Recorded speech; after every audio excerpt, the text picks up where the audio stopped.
energy, the community ethos, and the future of Bitcoin. I'm joined by three special guests.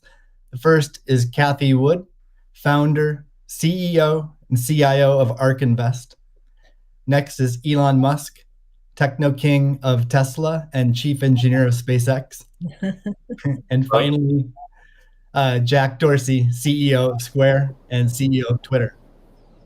So we have a lot to talk about today. So let's get to the talk and get right to it. I'm going to start off by asking each of you a question, which is, what's shaped and influenced your views on Bitcoin? And let's start with Cathie. Okay, Steve, thank you. Well, the first thing was our focus on disruptive innovation. So starting in 2011, Brett Winton, our director of research, who I know will be on the program later, he started talking about this thing called Bitcoin at the time. And it was a curiosity as we were doing our brainstorms in research. But as we learned more about this open source ecosystem, that might fulfill the role of the payment system that the internet neglected to build into the system, not expecting commerce. We thought, this might be something. And then I became even more interested when I realized that my economics would come into play as well here. And Art Laffer, my mentor from USC, and a monetary scholar, in 2014, I asked him if he would collaborate on a paper on Bitcoin, and he was a bit of a naysayer at first, but agreed to read the paper. He read the paper, tore it up, and from an economics point of view, really wanted to understand this. And he said, I think you got something here. This is a rules-based monetary system. I've been waiting for this for my entire career. So the combination of disruptive innovation generally, economics on top of that, and the huge misunderstanding out there as to what this is, that was intriguing and launched our research effort. Thank you. Elon, what's influenced your views on Bitcoin? Well, I've thought about money for quite a while, obviously, since the PayPal days. And then the companies that preceded that, X.com, which I created, and Confinity, which Peter Thiel, Max Levchin, Luke Howry, and others created. When we combined the companies and made PayPal. So I've been thinking about money for a long time. And really, I think it's best to think of money as an information system, primarily an information system for labor allocation. For practical purposes, it exists in a series of heterogeneous databases, like very different databases in bank mainframes around the world. It moves quite slowly in reality. It seems to move fast sometimes, and it does with PayPal, which is real time. But the vast majority of the systems out there are batch processing. So the actual reconciliation may take 1 to 5 business days, sometimes longer. And you have the ACH system, which is ancient and still in operation, which allows transfers effectively like a check would be an ACH transfer, but it's not secure. And you've got the credit card systems, which are also not secure. It would be like handing your username and password to a stranger in a restaurant if you buy a meal. So there's definitely an opportunity for something that is better from an information theory standpoint. So and there you can think of it like data on a network. I think is the way to view it. What has the most throughput? What has the least error? What drops the fewest packets? Fraud, for example, being a source of error, and government interference in currencies being a source of error. But it's fundamentally an information system. So I think it makes sense to support something that improves the quality of information with which we conduct the economy. And Bitcoin is a candidate for that. It does, I think, some things well, and it's obviously it's evolving, and there are additional things like Lightning being done on top of Bitcoin. But Bitcoin per se is mostly solving for scarcity, or rather solving for essentially having no throat to choke, decentralized. So there's no one who can be coerced in any way to empty their Bitcoin account. Well, I guess they could technically, but on an individual basis, but the system as a whole cannot. And it has an open ledger, which is also quite good. But transaction volume is low. Transaction cost is high, and usability for the average person is not yet very good. But it has a lot of potential. And I should say that, like, I'm not, and I apologize for taking a long time, but there certainly is a lot to say. In general, I'm a supporter of Bitcoin and the idea of cryptocurrency in general. But as I've said publicly, we do need to watch out for crypto taking, especially Bitcoin, using proof of work to maybe use energy that's maybe a bit too much and not necessarily good for the environment. So, but on balance, I support Bitcoin, and I'm not an investor. The only publicly traded stock I own is Tesla, and the only significant thing I own outside of Tesla is my SpaceX stock that could help create both companies. So, but apart from that, I do own Bitcoin, and Tesla owns Bitcoin, SpaceX owns Bitcoin, and then I do personally own a bit of Ethereum and Dogecoin, of course. So. Okay, great, thank you. And we'll get into some of those issues in more depth as well. Jack, how about you? What shaped your views of Bitcoin? The network and the community. It's deeply principled. It's weird as hell. It's always evolving, and it just reminded me of the internet when I was a kid. And I encountered alt cypherpunks when I was fairly young, and this was a topic of discussion for years. I didn't touch it until 2008 when we started Square. Elon and teams at X and PayPal inspired a lot of what we were trying to do, trying to bring in more to a physical world. But we encountered this crazy predatory system that was slow, that was obtuse. And I think, one of the things that we tried to do, which X and PayPal also tried to do, is build an abstraction layer around this complication and around this predatory nature that the financial industry can tend to be, and make it work for people. But when I saw Bitcoin in 2009, you see a chance to replace the whole foundation. And everything that Elon was talking about in terms of ACH and the credit card networks were built with very different agendas in a very different time frame. And it's crazy that they still exist, and they have scaled, but they just are not relevant to today, and they're certainly not relevant to the future, especially when you consider the entire world and countries like Nigeria or Ghana or India, and its interconnection with countries like the United States and Canada and all over Europe. So what really drove my thinking and drives my passion around it is, like, if the internet gets a chance to get a native currency, what will that be?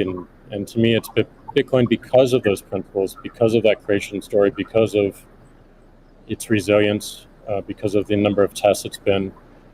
But what inspires me the most is just the community driving it.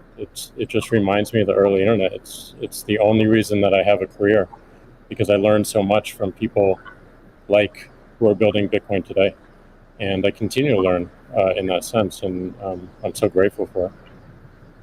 So that's a good segue into the next question I'd like to ask you, Jack. Is you said before that Bitcoin changes everything. Can you speak more to that? Well, I just think that a lot of what we experience in life, when you really get down to the foundation, a lot of our monetary policies, a lot of our monetary systems cause so much distraction and so much cost. And when you get to a system where you have the potential for people to truly own it, they can verify it themselves. You don't have to have trust going in. You don't have to trust it at all. You can verify it. through source code or whatever your appetite is, and that any particular person can help drive the future of it. And at the same time, it's not controlled by any state, it's not controlled by any bank, it's not controlled by any corporation. And these three parties of people who participate in the network, people who mine, and also the developers, constantly debating the correct roadmap and the way forward, is a beautiful thing. And I don't know of many other consensus-based models that have existed at that scale for this long with this amount of success. And we're still fairly early. So when, I met a woman in Ethiopia 2 years ago, and she was trying to create the lift for Ethiopia. Elon, I think I reached out to you at that time as well because she really wanted some Teslas. She still has to take paper fiat cash from her passengers and pay all of her drivers in the same way because there's no monetary system that she can utilize. There's nothing digital. And Africa as a continent is hugely interconnected from a monetary standpoint, but also hugely taxed in that same way. So a lot of the potential that I see, the internet having a native currency helps her build her business in a much faster way. And also, if you consider something like Bitcoin existing before YouTube, before Twitter, before Facebook, a lot of the business models that we have today would not be the same. We would certainly not have the dependency we have upon the advertising business model if Bitcoin existed pre-Twitter. And I think the amount of business models that it enables, the amount of innovation it enables going forward, especially when you can consider the whole internet instead of going country by country by country by country, which you have to whenever you're dealing with finance, it really just opens the aperture.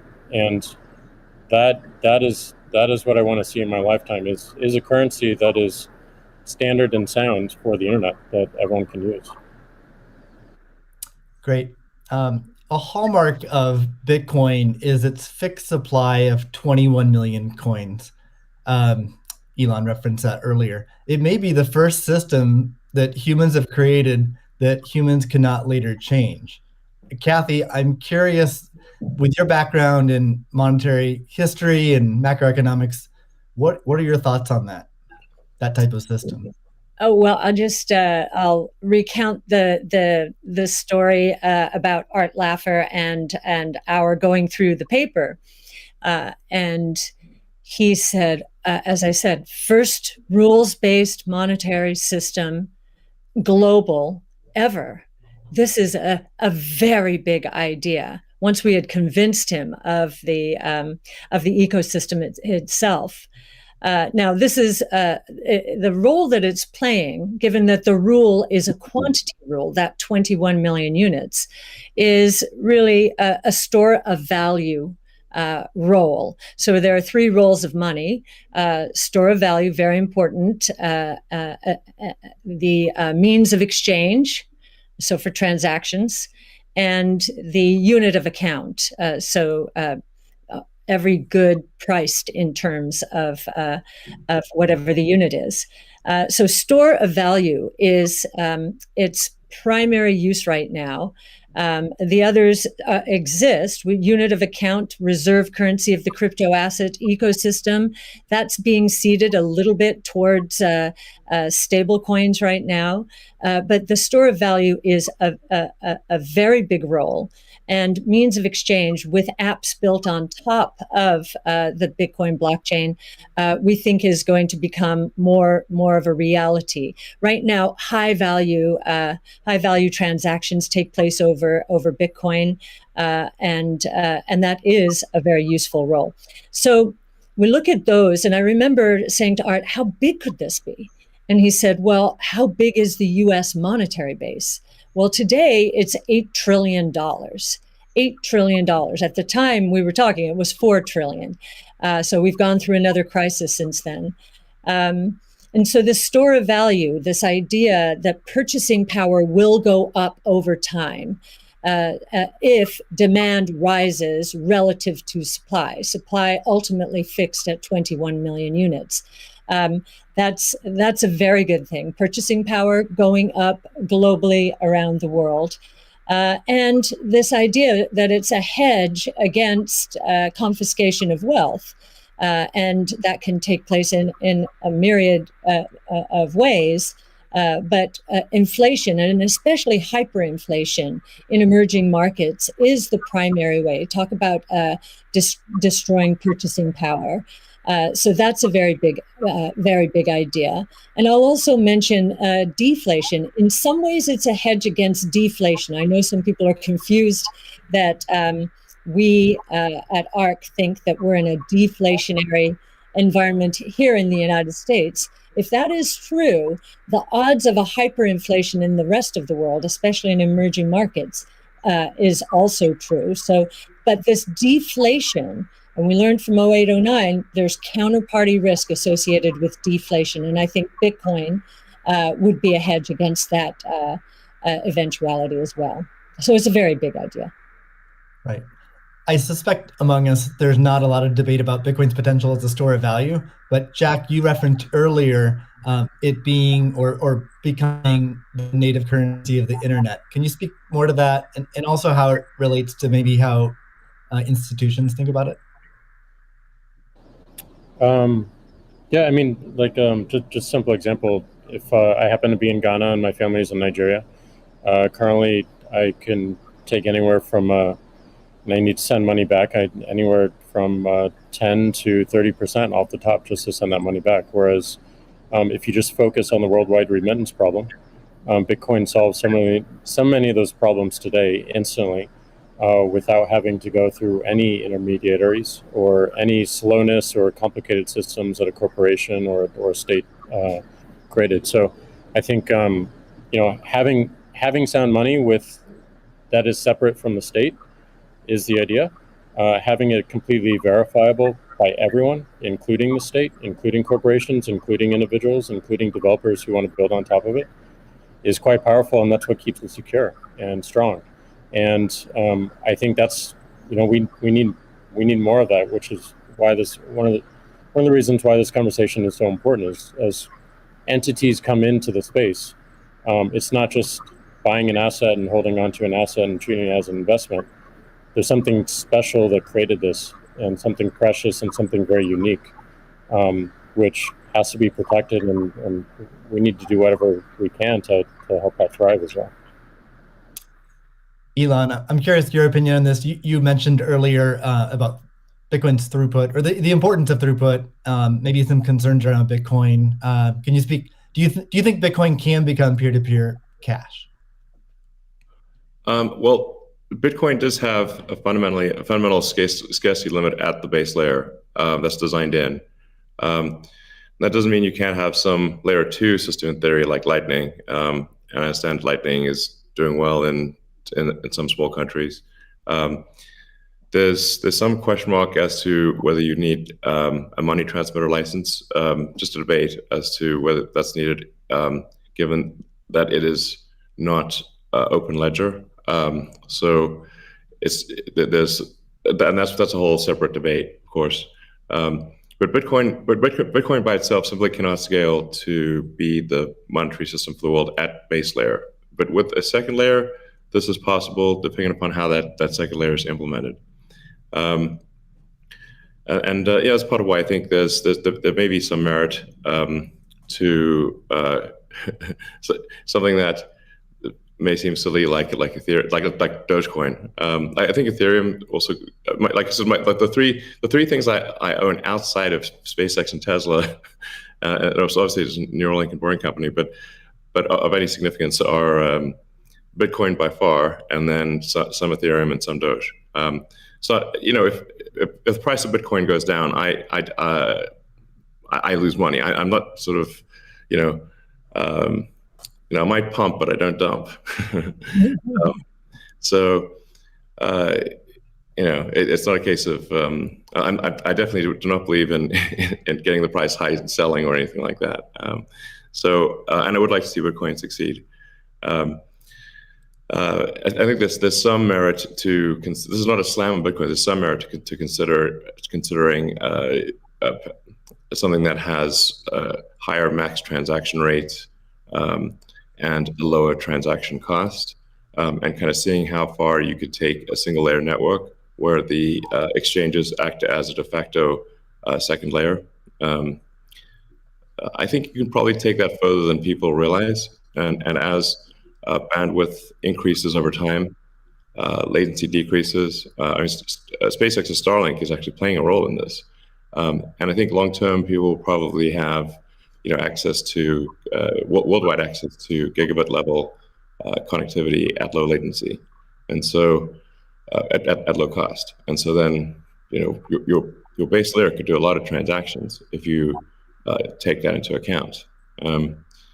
So yeah, but like I said, Bitcoin with a layer 2 system, so they could scale to do a vast number of transactions. Same goes for Ethereum. Question about the scaling at the layer 1.